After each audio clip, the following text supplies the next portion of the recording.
नमस्कार दोस्तों, स्वागत है आपका हमारे YouTube चैनल जिसका नाम है RD एजुकेशन। आज की इस वीडियो में हम बात करेंगे गणतंत्र दिवस की, यानी कि रिपब्लिक डे ऑफ इंडिया की। गणतंत्र दिवस भारत में 26 जनवरी को मनाया जाता है और ये भारत का एक राष्ट्रीय पर्व है। हर साल 26 जनवरी का दिन एक ऐसा दिन है जब प्रत्येक भारतीय के मन में देश की भक्ति की लहर और मातृभूमि के प्रति अपार स्नेह उठता है। ऐसी अनेक महत्वपूर्ण स्मृतियां यानी कि यादें हैं जो इस दिन के साथ जुड़ी हुई है। 26 जनवरी 1950 को देश का संविधान लागू हुआ था और इस प्रकार ये सरकार के संसदीय रूप के साथ एक संप्रभुताशाली समाजवादी लोकतांत्रिक गणतंत्र के रूप में सामने आया। भारत के संविधान को लागू किए जाने से पहले भी 26 जनवरी का बहुत महत्व था। 26 जनवरी को विशेष दिन के रूप में चिन्हित किया गया था। 31 दिसंबर सन 1929 के मध्य रात्रि में राष्ट्र को स्वतंत्र बनाने की पहल करते हुए लाहौर में भारतीय राष्ट्रीय कांग्रेस का अधिवेशन पंडित जवाहरलाल नेहरू की अध्यक्षता में हुआ, जिसमें प्रस्ताव पारित कर इस बात की एक घोषणा की गई कि अगर अंग्रेज सरकार 26 जनवरी 1930 तक भारत को उपनिवेश का पद यानी कि डोमिनियन स्टेटस नहीं प्रदान करेगी तो भारत अपने आप को पूर्ण स्वतंत्र घोषित कर देगा। 26 जनवरी 1930 तक जब अंग्रेज सरकार ने कुछ भी नहीं किया, तब कांग्रेस सरकार ने उस दिन भारत की पूर्ण स्वतंत्रता के निश्चय की घोषणा की और अपना सक्रिय आंदोलन प्रारंभ किया। भारतीय राष्ट्रीय कांग्रेस ने इस लाहौर अधिवेशन में पहली बार हमारे तिरंगे झंडे को फहराया था, लेकिन साथ ही इस दिन सर्वसम्मति से एक और महत्वपूर्ण फैसला लिया गया, जो कि प्रतिवर्ष 26 जनवरी का दिन पूर्ण स्वराज दिवस के रूप में मनाया जाएगा। इस दिन सभी स्वतंत्रता सेनानी पूर्ण स्वराज का प्रचार करेंगे। इस तरह 26 जनवरी अघोषित रूप से भारत का स्वतंत्रता दिवस बन गया। उस दिन 1947 में स्वतंत्रता प्राप्त होने तक 26 जनवरी स्वतंत्रता दिवस के रूप में मनाया जाता है।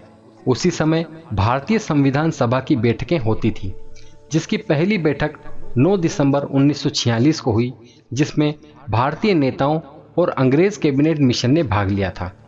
भारत को एक संविधान देने के विषय में कई चर्चाएं, कई सिफारिशें और वाद विवाद किए गए थे। कई बार संशोधन करने के बाद भारतीय संविधान को अंतिम रूप दिया गया, जो 3 वर्ष बाद यानी कि 26 नवंबर 1949 को आधिकारिक रूप से अपनाया गया था। 15 अगस्त 1947 में अंग्रेजों ने भारत की सत्ता की बागडोर जवाहरलाल नेहरू के हाथों में दे दी, लेकिन भारत का ब्रिटेन के साथ नाता या अंग्रेजों का आधिपत्य समाप्त नहीं हुआ। भारत तब भी एक ब्रिटिश कॉलोनी की तरह था, जहां की मुद्रा पर जॉर्ज 6 की तस्वीरें थी। आजादी मिलने के बाद तत्कालीन सरकार ने देश के संविधान को फिर से परिभाषित करने की जरूरत महसूस की और संविधान सभा का गठन किया, जिसकी अध्यक्षता डॉक्टर भीमराव अंबेडकर को मिली। 25 नवंबर 1949 को 211 विद्वानों द्वारा 2 महीने और 11 दिन में तैयार देश के संविधान को मंजूरी मिली। 24 जनवरी 1950 को सभी सांसदों और विधायकों ने इस पर हस्ताक्षर किए और इसके 2 दिन बाद यानी 26 जनवरी 1950 को संविधान को लागू कर दिया गया था। इस अवसर पर डॉक्टर राजेंद्र प्रसाद ने भारत के प्रथम राष्ट्रपति के रूप में शपथ ली थी तथा 21 तोपों की सलामी के बाद इरविन स्टेडियम में भारतीय झंडा यानी कि राष्ट्रीय ध्वज तिरंगे को फहराकर भारतीय गणतंत्र के ऐतिहासिक जन्म की घोषणा की थी। 26 जनवरी का महत्व बनाए रखने के लिए विधान निर्मात्री सभा यानी कि कॉन्स्टिट्यूएंट्स असेंबली द्वारा स्वीकृत संविधान में भारत के गणतंत्र स्वरूप को मान्यता प्रदान की गई थी। इस तरह से 26 जनवरी एक बार फिर सुर्खियों में आ गया था। ये एक संयोग ही था कि कभी भारत का पूर्ण स्वराज दिवस के रूप में मनाया जाने वाला दिन अब भारत का गणतंत्र दिवस बन गया। अंग्रेजों के शासनकाल से छुटकारा पाने के 894 दिन बाद हमारा देश स्वतंत्र राष्ट्र बना। तब से आज तक हर वर्ष राष्ट्र भर में बड़े गर्व और हर्षोल्लास के साथ गणतंत्र दिवस का ये पर्व मनाया जाता है। इसके बाद स्वतंत्रता प्राप्ति के वास्तविक दिन यानी कि 15 अगस्त को स्वतंत्रता दिवस के रूप में इसे स्वीकार किया गया था। यही वो दिन था जब 1965 में हिंदी को भारत की राजभाषा घोषित किया गया था, दोस्तों, सबसे पहली बार 21 तोपों की सलामी के बाद भारतीय राष्ट्रीय ध्वज को डॉक्टर राजेंद्र प्रसाद ने फहराकर 26 जनवरी 1950 को भारतीय गणतंत्र के ऐतिहासिक जन्म की घोषणा की थी। ब्रिटिश राज से आजादी पाने के 894 दिन बाद हमारा देश स्वतंत्र राज्य बना। तब से हर वर्ष पूरे राष्ट्र में बड़े ही उत्साह और गर्व के साथ ये दिन मनाया जाता है। एक ब्रिटिश उपनिवेश से एक संप्रभुतापूर्ण, धर्मनिरपेक्ष और लोकतांत्रिक राष्ट्र के रूप में भारत का निर्माण एक ऐतिहासिक घटना रही। ये लगभग 2 दशक पुरानी यात्रा थी जो 1930 में एक सपने के रूप में संकल्पित की गई और 1950 में इसे साकार किया गया था। गणतंत्र दिवस पर राष्ट्रपति इंडिया गेट पर भारत के सब राज्यों से आए हुए प्रतिनिधियों तथा भारत की तीनों सेनाओं की सलामी लेते हैं। अनेक प्रकार की सुंदर सुंदर झांकियां, नाच गाने, बैंड बाजे, हाथी, ऊंट घोड़ों की सवारियां, टैंक, तोप, समुद्री जहाज और हवाई जहाज के नमूने, कृषि और उद्योग की झांकियां, स्कूली बच्चों के नाच गाने करते हुए ग्रुप राष्ट्रपति को सलामी देते हुए चलते हैं, जो कि विजय चौक से शुरू होकर लाल किले तक जाते हैं। इस उत्सव में किसी दूसरे देश का कोई मेहमान बुलाया जाता है। उस दिन दर्शकों की इतनी भीड़ होती है कि इंडिया गेट पर ऐसा लगता है जैसे कि इंसानों का समुद्र हो। रात को India gate, Rashtrapati Bhavan, central secretariat, सांसद भवन तथा मुख्य सरकारी इमारतों पर रोशनी की जाती है। दोस्तों, 15 अगस्त 1947 को हम आज़ाद जरूर हुए थे, लेकिन हमारा कोई संविधान लागू नहीं हुआ था और न ही कोई गणराज्य का राष्ट्रपति था।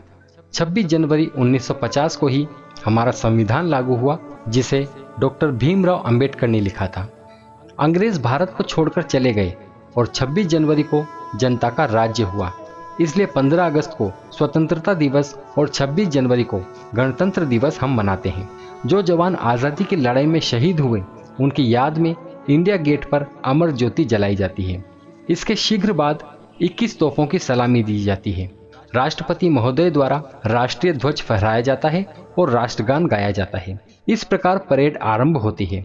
महामहिम राष्ट्रपति के साथ एक उल्लेखनीय विदेशी राष्ट्र प्रमुख आते हैं, जिन्हें आयोजन के मुख्य अतिथि के रूप में आमंत्रित किया जाता है।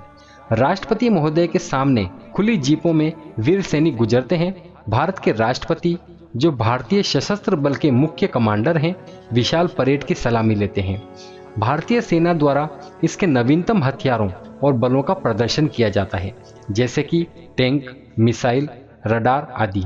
इसके शीघ्र बाद राष्ट्रपति द्वारा सशस्त्र सेना के सैनिकों को बहादुरी के पुरस्कार और मेडल दिए जाते हैं, जिन्होंने अपने क्षेत्र में अभूतपूर्व साहस दिखाया, और ऐसे नागरिकों को भी सम्मानित किया जाता है जिन्होंने विभिन्न परिस्थितियों में वीरता के अलग अलग कारनामे किए।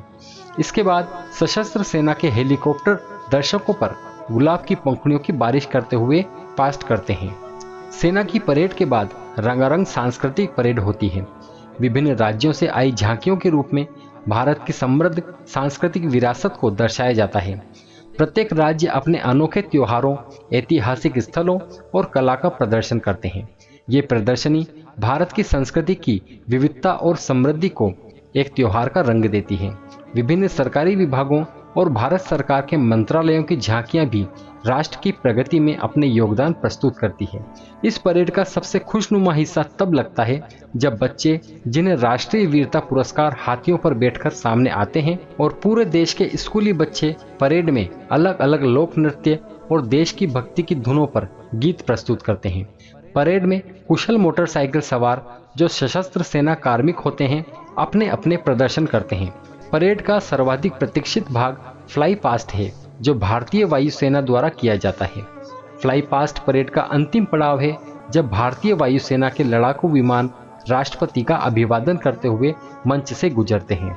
दोस्तों, गणतंत्र दिवस का आयोजन कुल मिलाकर 3 दिनों का होता है और 27 जनवरी को इंडिया गेट पर इस आयोजन के बाद प्रधानमंत्री की रैली में एनसीसी कैडेट्स द्वारा कई तरह के चौंका देने वाले प्रदर्शन और ड्रिल किए जाते हैं। 7 क्षेत्रीय सांस्कृतिक केंद्रों के साथ मिलकर संस्कृति मंत्रालय भारत सरकार द्वारा हर साल 24 से 29 जनवरी के बीच लोक तरंग राष्ट्रीय लोक नृत्य समारोह आयोजित किया जाता है। इस आयोजन में लोगों को देश के विभिन्न भागों से आए रंग बिरंगे और चमकदार और वास्तविक लोक नृत्य देखने का अनोखा अवसर मिलता है। दोस्तों, बीटिंग द रिट्रीट गणतंत्र दिवस आयोजनों का आधिकारिक रूप से समापन घोषित करता है। सभी महत्वपूर्ण सरकारी भवनों को 26 से 29 जनवरी के बीच रोशनी से सुंदरता पूर्वक सजाया जाता है। हर साल 29 जनवरी की शाम को गणतंत्र दिवस के बाद यानी कि गणतंत्र की तीसरे दिन बीटिंग द रिट्रीट आयोजन किया जाता है। ये आयोजन 3 सेनाओं के एक साथ मिलकर सामूहिक बैंड वादन से आरंभ होता है, जो लोकप्रिय मार्चिंग धुनें बजाते हैं, जिसमें ड्रमर भी एकल प्रदर्शन करते हैं।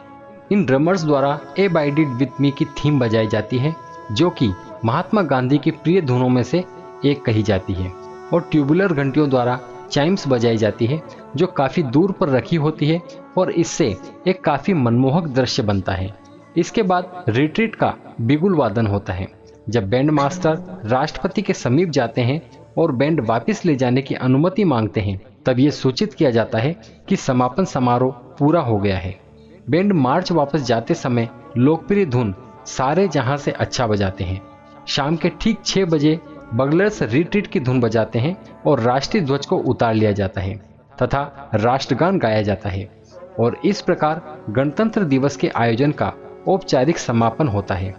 तो ये थी दोस्तों गणतंत्र दिवस के बारे में कुछ महत्वपूर्ण जानकारी।